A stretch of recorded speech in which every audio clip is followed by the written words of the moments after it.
All right, we talked about the first responders, a lot of them here from the Southern California area. And CBS 2's Randy Paige is live in Las Vegas, where he got a first-hand account of how they saved a lot of lives during the massacre. Randy?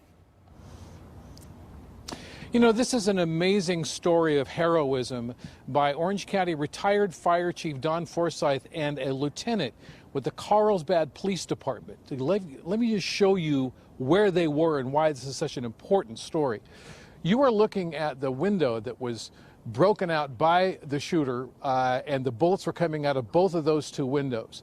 Now, as we pan back just a little bit, I want to show you where the stage is.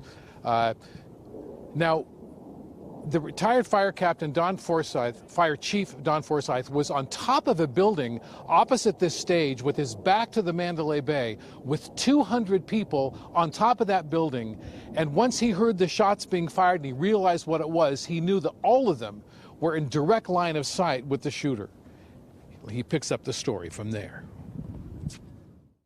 We're a little unsure about whether to try and corral 200 people that are crawling around on the floor and send them down an exposed stairway. During the waves of shooting, every time there was a break, it would seem the break might last a minute and a half, 2 minutes, so we would hustle as many people down the stairway as we could. As soon as the shooting would start again, we'd tell everybody to get back down on your stomach, stay here till the next break in the waves, and eventually we got most everybody off the top deck and we went down with them. This police lieutenant and I started trying to figure out how to get people out the chain link fence.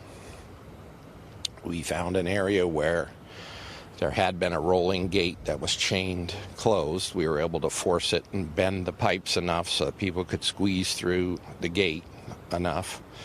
And we were pushing and shoving and literally pulling people through the tight squeeze. We then went, we were hustling anybody we could gather up, telling them, come this way, we know how to get to a building. And we hustled several hundred people into the back employee entrance of the Tropicana Hotel. Now we are back live on the other side of this stage. Many of the bodies are still there. This is, you can imagine, an extremely active and very complicated crime scene.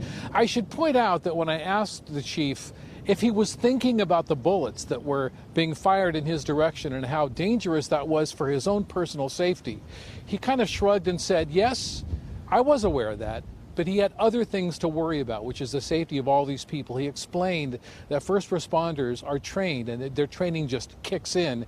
And keep in mind that he was well aware that the danger to these people, these many hundreds of people, was not only to the bullets coming out of this window, but also from the trampling and the injuries of people. You can imagine 22,000 people trying to get out of a very small area. And he knew that there were 4 entrances to get in and that many of the people would be going that way, and that was the most dangerous. So he was determined to shepherd these people out of this very dangerous situation so they didn't get stampeded or trampled, and they also didn't get shot. One of the real privileges of doing this business is meeting true heroes, and I met one today.